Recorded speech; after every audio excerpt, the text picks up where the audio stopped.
Assalamualaikum warahmatullahi wabarakatuh. Halo BSI 8 Surabaya. Jumpa lagi dengan kita pastinya dua ceriwis. Saya Zakia dan saya Feris dalam Cerewet Podcast. Care, aware, detail, disiplin. Iya nih Pak Produser nih gerak-gerak dikit dong. Alhamdulillah nih Besti, betul. Kita sudah sampai pada episode ke-7 dalam Nggak kerasa ya, udah episode ke-7. Betul, dan ini adalah episode pertama yang tayang di bulan Juli 2020. Betul, karena kemarin sempat ada beberapa kegiatan di bulan Juni. Dan saat ini bulan Juli kita muncul lagi podcastnya. Betul. Nah, ini pastinya akan kita selalu mengangkat tema-tema yang luar biasa ya Besti. Iya, nah, kalau yang ini tuh aku dengar-dengar agak menusuk-nusuk jiwa gitu loh Besti. Iya, temanya adalah kurban perasaan. Really? Kurban perasaan?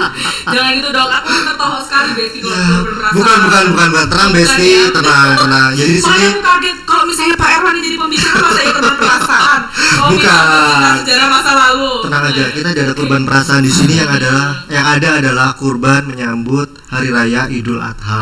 Oh gitu. Nah kalau baru relate kan. Dari Yura dan juga dari SEO kita. Nah pastinya Besti Legend 8 tadi kan sudah sempat kesentil ya, kita bahas mengenai momen Idul Adha atau Idul Kurban. Yang kali ini kita nggak sendirian ya. Betul. Nih kita sudah hadir kedatangan tamu istimewa yaitu Regional CEO Region 8 Surabaya.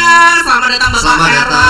Waalaikumsalam. Ya, Terima kasih Bapak sudah hadir menyempatkan diri di tengah di sela-sela kesibukannya yang luar biasa sekali. Dan juga yang nggak kalah seru kita juga kedatangan Pak Zen dari Euronan. Assalamualaikum, selamat datang Bapak. Assalamualaikum. Adem ya kelihatan kalau lihat Pak Zen ya. Masih aja kalah dingin nih. Dingin kan, pas pressure aja Besti kalau kamu. Oke, nah nih sesuai dengan tadi tema yang sudah kita sampaikan di awal mengenai persiapan dan juga capture moment untuk Idul Kurban. Nah pastinya ini kan BSI sebagai bank syariah terkemuka di Indonesia, itu kan kita ada tagline ya Besti ya. Itu adalah BSI sebagai sahabat sosial. Nah ini boleh nih Pak Erwan cerita ke seluruh BSI Region 8 mengenai tagline fungsi BSI sebagai sahabat sosial. Ya, makasih Mbak Kia, Mas Feris ya, Mas Den, serta seluruh BSI insan sinergian Region 8 Surabaya. Jadi memang Bank Syariah Indonesia itu hadir ya, sudah mewakafkan diri sebagai sahabat sosial, sahabat spiritual sama sahabat finansial. Nah, hari ini kita mungkin lebih fokus membahas tadi pertanyaan Mbak Kia, apa sih sahabat sosial gitu ya. Nah, tentunya hadirnya Bank Syariah Indonesia ini sebagai sahabat sosial itu ingin mendekatkan diri ke masyarakat, ke nasabah, bahwa hadirnya Bank Syariah Indonesia itu keberadaannya itu diakui sebagai suatu lembaga yang memang ada fungsi sosialnya itu berjalan dengan baik ya. Jadi artinya kita tidak hanya sebagai, tadi kan ada sahabat finansial yang hanya untuk tempat menabung atau tempat minjam, tempat hanya ini aja, atau mungkin sahabat spiritual kan kita sudah jelas bahwa korelasinya related antara Bank Syariah Indonesia dengan kesyariahan itu kan erat. Nah itu saja rasanya tidak cukup ya. Jadi kita harus sebagai sahabat sosial di mana jiwa-jiwa sosial dari seluruh insan pegawai Bank Syariah Indonesia khususnya di Region 8 itu harus tumbuh, harus aware dengan masyarakat sekeliling, baik itu di lingkungan kantor maupun di lingkungan perumahan maupun dalam lingkungan pergaulan kesehari-hari gitu ya. Iya. Betul sekali ya Mbak ya. Jadi memang kalau dilihat-lihat ini BSI ini memang hadir mendampingi masyarakat Indonesia itu dari segala bidang ya. Jadi ada sahabat spiritual, ada sahabat finansial dan juga sahabat sosial. Nah Pak Erwan, kalau tadi disebutkan bahwa kita sebagai insan BSI sendiri itu hadir sebagai sahabat sosial. Nah di sini ada nggak sih Pak lembaga yang dibentuk BSI untuk menangani ZSWAF sendiri seperti itu? Ada. Jadi Bank Syariah Indonesia ini kan hadir hasil dari merger 3 bank ya. Dulu ada namanya Bank BNI Syariah, Bank Syariah Mandiri, Bank BRI Syariah. Nah kebetulan di 2 bank ya Mas Den ya, sebelumnya itu di Bank Syariah Mandiri dan BNI Syariah itu ada 2 lembaga amil zakat ya, nasional.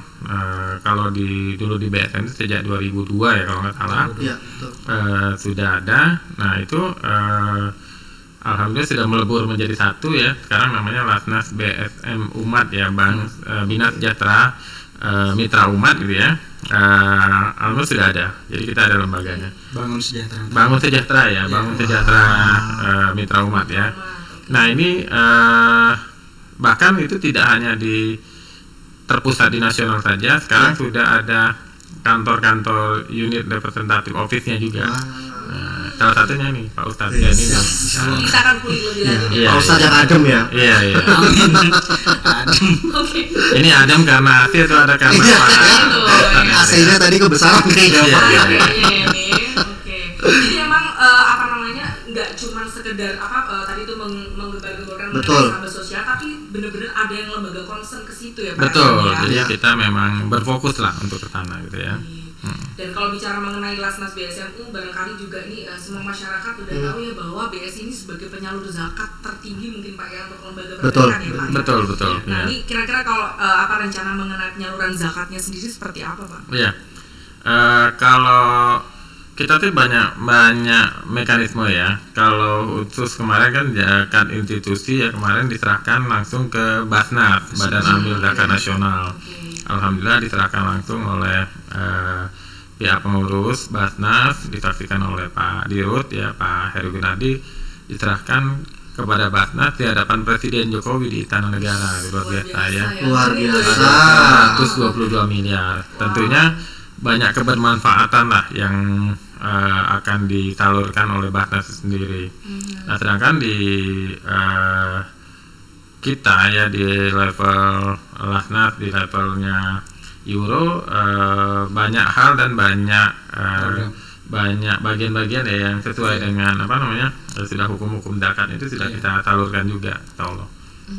Keren ya, jadi kita sebagai saya nih sebagai insan milenial tuh nggak perlu khawatir lagi kalau mau menyalurkan Zisfaf itu melalui BSI kan. Betul. Karena jelas sekali ya Pak ya, memang penyalurannya itu juga sudah melalui Basnas juga kan. Iya kan, betul. Dan semuanya jangan lupa itu semua penyalurannya itu sekarang semuanya lewat digital. Wah, itu juga nggak mau ketinggalan. Betul, itu yang paling ditunggu-tunggu oleh masyarakat saat ini kan. Jadi bisa melakukan zakat infak sedekah dimanapun. Wakaf mungkin ya. Betul. Betul. Nah, sekarang setelah saya nanya Pak Erwan, saya mau nanya ke Ustadz yang adem tadi. Kalau Pak Erwan euro pasti banyak yang nggak tahu. Iya, apa sih euro? Nah, euro 6 itu Euro atau Eura ya? Eura. Marah kalau itu. Wah, iya. Ini euro 6. Nah, ini Pak Zain bisa dijelaskan apa itu euro 6 sendiri? Baik, terima kasih Mas Rizky ya. Mas Ferry sama Mbak Kia. Mas Ferry sama Mbak Kia. Baik, Euro 6 ini kenapa masih namanya Euro 6? Karena betul tadi yang disampaikan Pak Erwan, kita dulu masih Region 6 ya, ketika BSM, sehingga Euro itu sampai sekarang masih ada 8 se-Indonesia. Termasuk yang di Region 8 ini namanya masih ikut yang sebelumnya, yaitu Region 6, yaitu Euro 6. Termasuk ada di Makassar, ada di Semarang, ada di Banjarmasin, sama di Palembang ya. Keberadaan Euro 6 ini sebenarnya jadi unit representatif dari pengelolaan dana Zisfaf tadi yang menjadi sahabat sosialnya BSI ya. Oke, jadi singkatannya Euro itu unit apa? Representative Office. Oke. Nah, ini clear nih kan Pak Basic itu Euro itu apa sih kan? Banyak yang nggak tahu. Jadi sekarang baru lihat nih. Oke. Dan tadi kalau disebutkan dari segi penyaluran zakatnya, kita sebenarnya ada 3 pilar program berkaitan dengan pemberdayaan Zisfafnya. Itu ada program Dedi Umat. Yang di dalam program Dedi Umat itu kita ada beasiswa sahabat pelajar Indonesia. Dan alhamdulillah sampai saat ini sudah tidak kurang dari 5.000-an sahabat pelajar Indonesia penerima beasiswa yang dikelola dari BSM, tentunya bersama BSI ya. Dan ada di program Dedi Umat kita itu ada program BSI Scholarship. Dan alhamdulillah sampai saat ini sudah sekitar 40-an kampus yang ada di Indonesia yang penerima dari program BSI Scholarship ini. Itu luar biasa dari BSI-nya. Dan ada program kita juga ada SDP namanya, Islamic Sociopreneur Development Program, yang itu program untuk mahasiswa yang mempunyai jiwa leadership dalam rangka memang membantu para mahasiswa yang membentuk mahasiswa yang berwirausaha lah atau menjadi entrepreneur lah kurang lebih seperti itu. Itu yang program Didi Umat. Ada tadi program juga Simpati Umat. Simpati Umat ini sifatnya yang bersifat kemanusiaan. Kemanusiaan. Jadi kalau ada bencana, jadi BSI bersama BSM Umatnya ini hadir untuk membantu mereka. Makanya tadi menjadi sahabat sosial itu yaitu sahabat untuk memberi solusi, sahabat untuk berdonasi, sahabat untuk mencapai keberkahan ukhrawi lah itu juga sahabat-sahabat sosial tapi itu mampu terfasilitasi oleh seluruh program yang ada. Betul. Jadi memang lengkap juga, ada pendidikan, wirausaha, kemanusiaan, semuanya ada program. Ada kesehatan dan juga ada kesehatan tentunya. Lengkap loh ya berarti ya. Ini bersyukur banget nih ya kita sebagai insan di Bank Syariah Indonesia ternyata sudah punya lembaga khusus dan itu bisa kita sosialisasikan ke seluruh masyarakat. Betul. Iya kan. Nah terus selanjutnya nih untuk Pak Erwan nih Pak, kalau tadi kan kita sudah bicara mungkin kelebihan-kelebihannya BSI berserta dengan lembaga Ziswafnya. Nih kenapa nih seluruh BSI Region 8 dan juga masyarakat di Region 8 mesti memilih BSMU sebagai lembaga penyalur Ziswafnya? Jadi begini, artinya masyarakat itu juga bisa melihat langsung lah ya keberadaan dan uangnya itu disalurkan kemana gitu. Itu kita terbuka ya, kita sangat-sangat terbuka gitu ya. Dan juga untuk berdiswap melalui BSMU ini, melalui BS ini juga sangat-sangat mudah gitu ya. Jadi nggak perlu harus kemana-kemana gitu ya. Terus kita memang cukup melalui handphone ya, karena sudah terafiliasi dengan mobile banking kita gitu ya. Terus kita juga diawasi oleh lembaga-lembaga seperti akuntan ya. Akuntan kita di tahun 2019 dan 2018, 19 dan 20 itu dari akuntan publik PwC ya, PricewaterhouseCoopers ya kalau nggak salah, wajar tanpa pengecualian ya. Terus juga kita sebagai top CSR leader on CSR komitmen ya tahun 2021 dan 2022. Jadi top CSR award ya kita juga peroleh. Kemudian di marketing award tahun 2021 the best in social marketing gitu ya. Jadi cukup transparan lah. Jadi sehingga insya Allah amanah-amanah dari para muzaki ya namanya gitu ya Pak Ustadz, takutnya salah gitu ya, itu bisa sampai dengan baik gitu ya. Insya Allah ke-8 asnaf yang itu juga insya Allah kita penuhi hukum-hukumnya, kaidah-kaidahnya, karena memang BSMU sendiri itu kita ada yang namanya Dewan Syariahnya juga ya. Dewan Pengawas Syariahnya juga. Jadi kami mengajak lah ya kepada pertama insan pegawai, kemudian kedua adalah nasabah-nasabah BSI untuk mari menyalurkan Jiswaf ya, zakat, infak, sedekah, wakaf ya. Dan kurban juga. Kenapa? Dan kurban. Oh, itu nanti Iya. Di belakang ada yang Kepada BSI. Iya. Oke. Termasuk nanti kurban. Iya, betul. Siap. Oke. Jadi memang gak perlu ragu lagi kenapa kita harus memilih BSMU, karena memang benar-benar di dalam itu transparan, gitu dan kan. punya segudang prestasi. Betul, prestasinya gak diragukan lagi ya Besti ya. Dan yang pasti yang paling bikin tenang itu ada Dewan Pengawas Syariahnya. Iya. Jadi gak perlu ragu, gak perlu takut itu penyalurannya bakal gimana, karena semuanya di dalamnya sudah ada Dewan Pengawas Syariah. Dan yang sangat kaum milenial ini ya, di kebutuhannya tersalurkan itu adalah sangat mudah. Itu tadi yang saya katakan Pak Irwan ya Pak ya, mau transferasi. Sekarang nggak milenial aja, kayak Pak Irwan mungkin. Oh iya, milenial. Oh iya, milenial ya, senior Milenial ya. Iya, senior milenial Pak Senior sudah mulai. Ayahnya milenial. Iya, ayahnya milenial sudah mulai akrab dengan dunia digital. Iya, nggak mau ribet lah istilahnya sekarang, betul kan? Nah, sekarang saya mau nanya lagi Pak Zen nih tentang fikih dari kurban, itu sejarah dan hukumnya itu seperti apa nih? Boleh ceritain sekilas deh. Sekilas aja nih. Jadi fikih kurban sebenarnya sudah dimulai dari sejak adanya manusia pertama di dunia ya. Jadi sejak Nabi Adam sebenarnya sudah ada anjuran kurban. Pertama pada waktu itu ketika Nabi Adam itu memerintahkan dua anaknya itu Habil dan Habil itu untuk berkurban melalui hasil panennya buah-buahnya. Tapi yang sangat kencang sampai terdengar sampai sekarang itu biasanya sejarah tentang Nabi Ibrahim. Betul. Begitu. Gitu ya. Jadi Nabi Ibrahim itu sudah 40 tahun nggak punya anak dengan istrinya atau akhirnya dikarunia anak justru oleh Allah malah diperintahkan untuk dikurbankan. Ini sebenarnya ujian bagi Nabi Ibrahim. Benar-benar patuh sama Allah atau cinta pada anaknya, kurang lebih seperti itu ya. Tapi karena esensi daripada kurban sebenarnya adalah kepatuhan seorang hamba terhadap Tuhannya, ya Nabi Ibrahim menjalankan yaitu dengan mengorbankan anaknya, tapi kemudian diganti sama Allah dengan seekor domba, kurang lebih seperti itu ya. Itu dari segi sejarah dan sampai saat ini tentunya anjuran dari Nabi Muhammad ya. Dari Muhammad itu yang sering kita dengar itu maka Nabi Muhammad itu berkurban dari domba sebenarnya. Dari domba ya. Dari domba, dan domba ini ada kriteria-kriterianya juga ya. Jadi ada macam-macam hewan yang bisa dikurbankan sebenarnya. Salah satunya yaitu domba itu boleh, kalau ayam tentunya nggak boleh ya. Jadi yang bisa dikorban itu domba. Nah, itu kenapa tuh mesti kayak hewan-hewan berkaki 4? Nah itu barangkali ini biasanya menarik ya kan. Mesti hewan berkaki 4 ya kan, kalau yang disebutin kan ayam berkaki 2 kan. Iya. Jadi kenapa hewan berkaki 4? Wah, ini saya perlu belajar juga ya. Yang jelas ini. Sama suhu deh.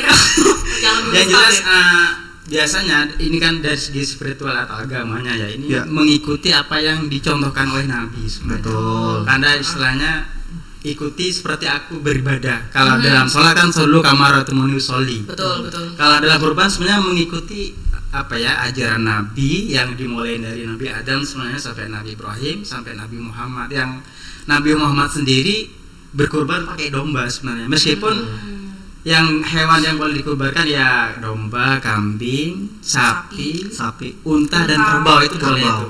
Dan ada fikih-fikih tersendiri ya berkenaan hewan tadi itu.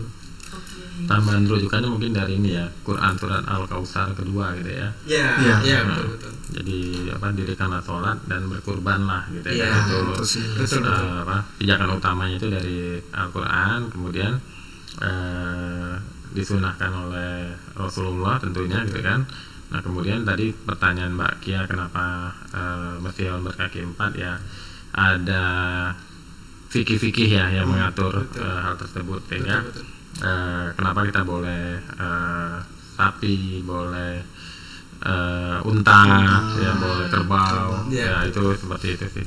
Terima kasih Pak atas tambahnya. Jelas sekali ya. Kalau tadi Pak Zen menyampaikan bahwa esensinya memang kalau mungkin dalam kehidupan sehari-hari tadi kan ya dari Nabi Ibrahim dan Nabi Ismail ya yang harus mengorbankan anak satu-satu yang ditunggu sekian lama, itu kan berarti artinya benar-benar harus lebih memilih ya, artinya skala prioritas dalam kehidupan. Itu mungkin esensinya seperti itu. Nah ini sekarang kalau untuk Pak Erwan nih Pak, kalau korelasinya nih Pak, esensi berkurban dalam kehidupan kita para pegawai Bank Syariah Indonesia, kira-kira gimana tuh? Nah jadi begini, korelasinya dengan judul topik utama kita tuh sebagai sahabat sosial gitu. Jadi ini related dengan sahabat spiritual dengan beririsan dengan sahabat sosial.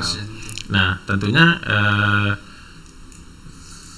sunnah Rasulullah juga sebenarnya penerima hewan kurban ini tidak hanya sebatas orang yang tidak mampu saja gitu ya, tapi bisa sepertiga dengan tetanggamu seperti itu. Jadi artinya di situ ada tuntunan ya, mengajak kita bersosialisasi atau bersilaturahmi gitu ya.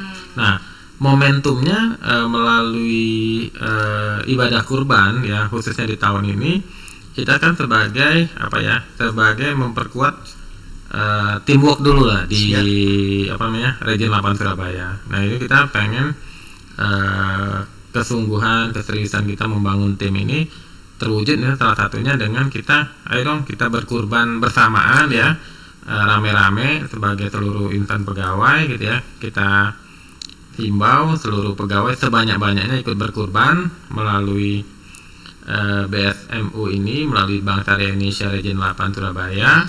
Nah hikmahnya nanti pertama kan ada timbul kebersamaan di sana. Nanti kita pembagiannya bersama-sama gitu kan, terus kita menyalurkannya juga bersama-sama.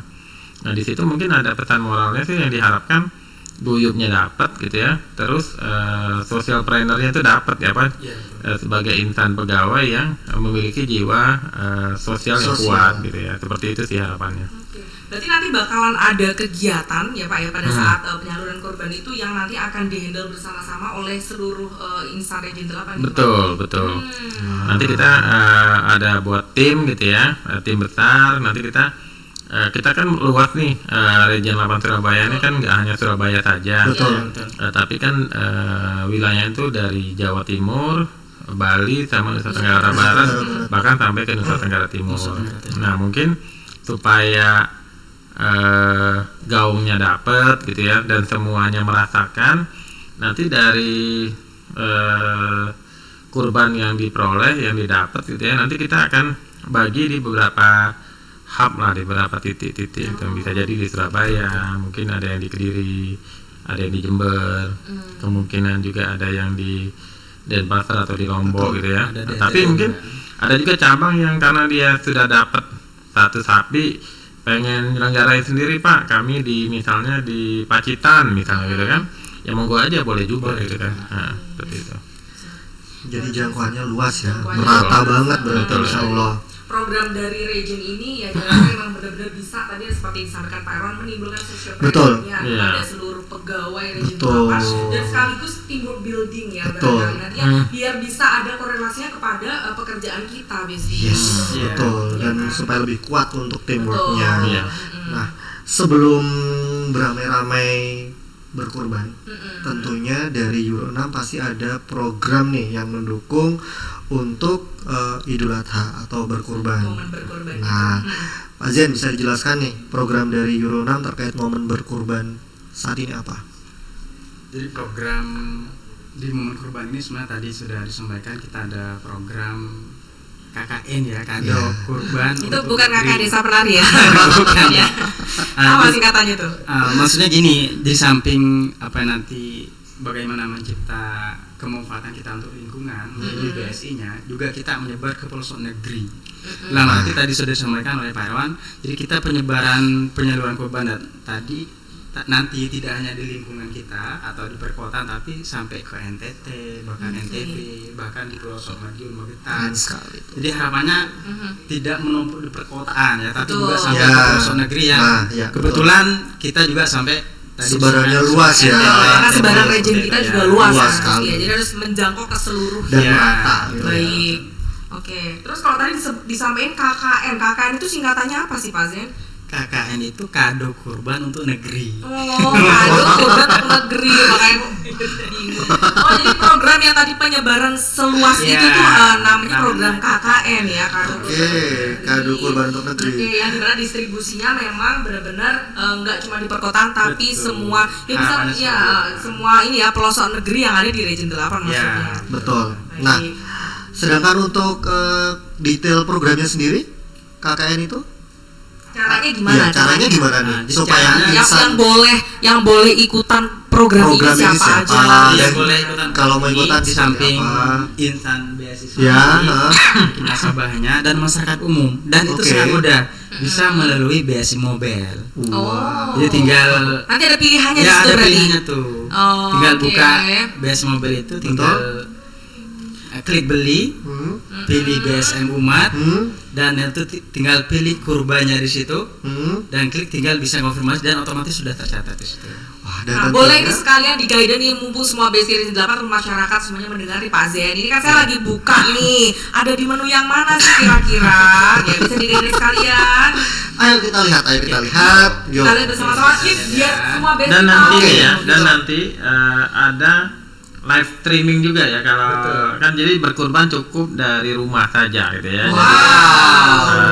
Termasuk nanti penyembelihannya nanti para insan nasabah BSI gitu ya bisa live streaming ya, melalui live streaming. Oke, siap. Ya, ini BSI Region 8 kita sudah masuk ke menunya mobile banking mobile BSI. Kemudian kita lanjut ke berbagi Jiswap ya. Berbagi Jiswap, and then masuk ke menu beli. Oh, menu beli. Oh ya kan kita ini ya beli. Oh ya betul, menu beli. Wow, di sini ada hewan kurban ini ya. Oh, sudah ada ya, ada akikoh hewan kurban. Iya betul sekali. Kelihatan banget kita nggak update ya Besti. Ini nas biasa umat ya. Baik. Ada pembelian, kemudian langsung klik hewan untuk hewan kurban. Nah, langsung pilih nomor rekening mana yang mau dibeli. Mana? Oke, kalau banyak ya. Oke. Wah, kemudian ada pilih supplier nih. Nah, ini yang dibilang tadi penyalurannya jelas nih kan, dari suppliernya juga jelas. Nah, semuanya ada semua nih di sini nih. Nah, kalau untuk yang program KKN sendiri ini berarti mesti milih yang mana Pak Zen ini buat Besti Region 8? Untuk KKN sendiri suppliernya masuk yang mana? Region 8 milih di Lasnas BSM Umat. Lasnas BSM Umat. Di sini sudah langsung tercantum beberapa pilihan. Ada sedekah hewan potong, kemudian harganya domba atau kambing ya. Kemudian sapi yang dibagi bertujuh Besti itu juga bisa. Keren banget sih. Keren banget ini. Terus ada juga namanya domba platinum yang lebih montok mungkin ya dari domba biasa ya kan. Terus ada juga sapi. Ini juga ada pilihannya Besti. Indonesia Timur sama Indonesia Barat. Nah, beda ya Pak Zen ya. Detail banget loh ya berarti dia itu.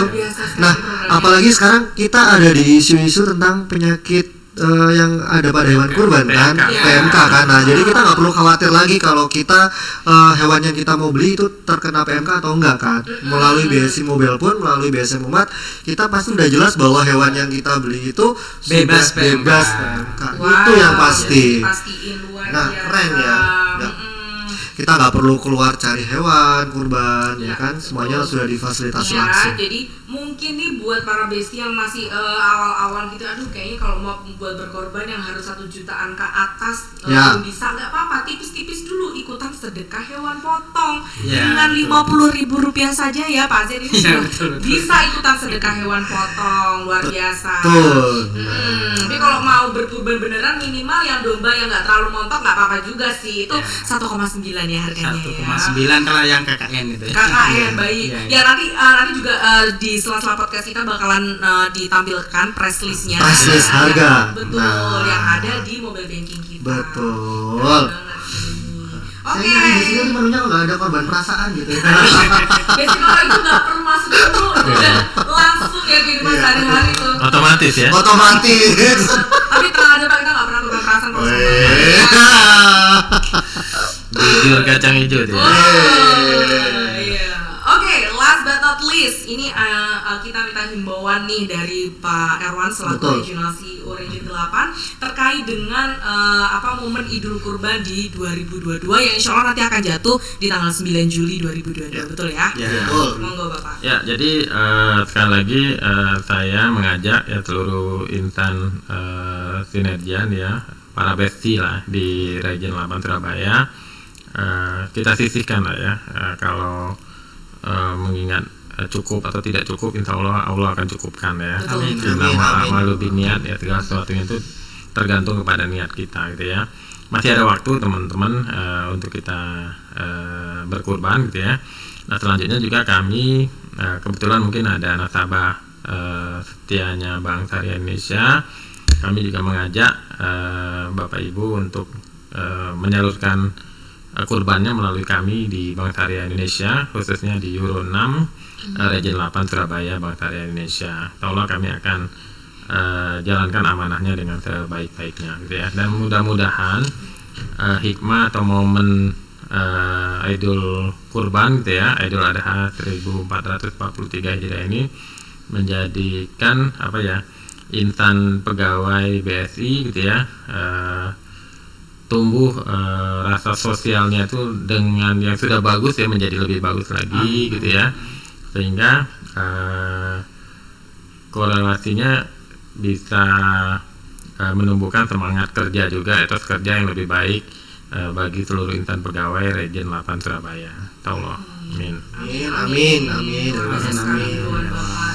Dan itu insya Allah kena banget ya ini himbauannya kepada kita semuanya, terutama sebagai insan atau pegawai dari masyarakat Indonesia. Karena memang seperti dijelaskan tadi oleh Bapak berdua ini bahwa esensi berkorban itu memang sangat luar biasa, ya kan? Jadi selain masalah sense of sosialnya yang diangkat, itu juga kalau tadi programnya BSI terutama di Region 8 untuk bisa menimbulkan teamwork building.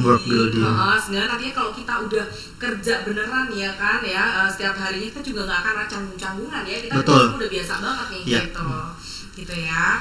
Baik, terima kasih banyak sekali lagi untuk Pak Erwan dan juga Pak Zen atas kehadirannya dan juga penjelasannya dan juga himbauan yang terkait dengan momen Idul Kurban di 2022 ini. Dan tentunya juga penjelasan program KKN kado kurban negeri dari Euro 6 Surabaya tentunya. Baik. Gitu. Ya, kenapa ada mau pesan sponsor lagi boleh Pak Zen sebelum kita tutup podcast hari ini? Mau menyampaikan apa Pak Zen, silakan. Baik. Tadi sebenarnya dibisikin sama Mas Rizky. Oh, ada produser membisikin ya. Boleh, mungkin ada yang kelewat ya. Bukan bisikan gaib ya. Gimana? Silakan Pak Zen kalau mau menambahkan, boleh. Nah, jadi betul tadi yang disampaikan Pak Erwan bahwa di samping kita sebagai insan BSI, sebagai sahabat sosial, kita dihadirkan oleh Allah itu melalui surat Al-Kautsar. Telah banyak Allah memberikan nikmat kepada kita, bersolatlah dan berkurbanlah. Tentu sebagai tanda syukur ke kita. Dan di BSM Umat ini di Region 8 Surabaya sangat mudah untuk berkurban, bisa tadi melalui BSI Mobile atau bisa langsung transfer ke rekening BSI 4580000. Oke, nanti silakan ditambahkan ya di bawah ini. Dan harganya sangat murah, tadi kalau melalui BSI Mobile bisa hanya 2 jutaan atau 1,95. Ada bisa patungan hanya 2,5 juta. Kalau satu ekor 17,5 ya. Jadi dengan 2,5 juta kita sudah bisa berkurban patungan. Bahkan kalau Rasulullah itu bisa berkurban satu dan untuk keluarganya boleh itu. Dan tadi mungkin belum disampaikan bahwa yang bisa dikurbankan kalau domba itu sudah minimal berumur 6 bulan. 6 bulan. Kalau kambing minimal 1 tahun. Kalau sapi dan kerbau itu minimal umurnya 2 tahun. Kalau unta biasanya minimal 5 tahun. Tapi untuk mengetahui ini sudah umur 1 tahun ini umur 2 tahun enggak? Biasanya bisa diketahui dengan membuka mulut hewan tersebut. Oh, dari giginya dari giginya betul. Jadi kalau gigi hewan depannya itu sudah berbeda dengan lainnya, lebih besar dari yang lainnya, berarti itu sudah poel namanya. Atau minimal sudah umur 1 tahun lah. Kalau kambing tadi ya. Jadi untuk membedakan ini sudah layak kurban dan tidaknya, kan orang bisa jadi kalau memang mau langsung ngecek hewannya jadi bisa dilihat buka mulutnya. Kalau gigi depannya yang 2 ini berbeda dengan gigi lainnya yaitu lebih besar, berarti itu sudah poel dan sudah layak kurban. Kurang lebih seperti itu ya. Berdua langsung nutup mulut semua ya. Saya korbannya kan baru pasangan Pak. Kurban nggak ada pakai bel kayak gitu.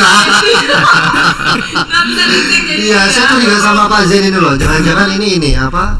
Juragan ya. Iya, juragan kambing sama sarjananya dulu sarjana peternakan. Iya. Oke, jadi nanti kalau terkait dengan pembelian langsung juga bisa melalui rekeningnya tadi itu ya. Betul. Dan itu cut off time-nya kapan kalau yang untuk rekening Pak Zen? Jadi kalau di Region 8 ini kita harapkan sampai tanggal 1 Pak Erwan. Iya. Sampai tanggal 1 Juli 2022. Baik, sekarang sudah tanggal 17 ya.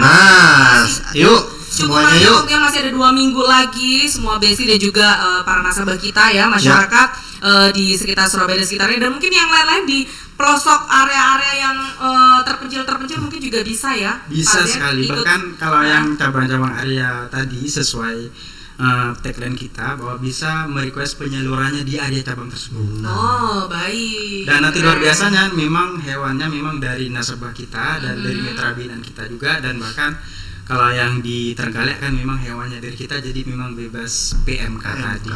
Alhamdulillah ya, sudah sangat Sudah terpercaya. terjamin lah pokoknya di antara isu-isu yang sedang marak, pokoknya hewan-hewannya sudah terjamin ya Pak Zen. Nah itu bikin tenang tuh. Sudah cukup informasi tambahnya. Oke. Itu selanjutnya langsung bisa japri aja ya, hubungin Pak Zen. Sudah tadi. Tadi udah. Pak produser dia kayak nggak ngedengerin deh. Gak apa, nanti dicantumkan aja nomor handphonenya Pak Zen dan juga tim dari Euro 6 ya, di betul di kolom channel harga YouTube-nya. bisa nego gitu ya. Oh, jangan nego, nanti yang subsidi siapa dong? Pak Zen mau subsidi. Harga bisa berubah sewaktu-waktu ya, silakan. Seperti harga emas gitu ya. Besti nggak boleh begitu. Kayak harga emas kata Pak Erwan. Iya. Ya nggak apa. Jadi nanti buat Besti Region 8 dan juga seluruh masyarakat Surabaya dan sekitarnya bisa nanti langsung menghubungi kontak person yaitu Pak Zen dan juga timnya ya dari Euro 6. Nanti akan kita cantumkan pada kolom di YouTube channelnya Bank Syariah Indonesia Region 8 Surabaya. Baik, dengan demikian sudah berakhir podcast episode 7 kali Episode ini. 7 ya. Yang membahas mengenai momen Idul Kurban Dan juga program KKN dari Euro 6 Surabaya, yaitu kado kurban negeri. Untuk negeri. Ya, baik. Kita akhiri saja. Terima kasih banyak sekali lagi untuk Pak Zen dari Euro 6 dan Terima juga kasih Pak Bapak sudah meluangkan waktunya ya di sela-sela kesibukannya. Semoga nantinya apa yang sudah disampaikan akan bisa diimplementasikan dan juga menjadi berkah untuk kita semua. Amin ya rabbal alamin. Baik, terima kasih. Sekali lagi mohon maaf apabila masih ada kekurangan dalam penyampaian karena kelebihan milik Allah Subhanahu wa taala. Kalau kali ini enggak berdoa ya. Macam-macam biasanya kan ngomongnya. Biasanya diplesetin Pak soalnya. Ya, mohon maaf nih momen Idul Kurban. Baik, kalau gitu ya kita akhiri saja. Saya Zakia dan saya Feris. Mohon undur diri dari hadapan Besti Region 8 semuanya. Kita jumpa lagi dalam episode selanjutnya. Sekian dari kami. Wassalamualaikum warahmatullahi wabarakatuh. Ya, terima kasih. Terima kasih Pak Erwan, Pak Zen.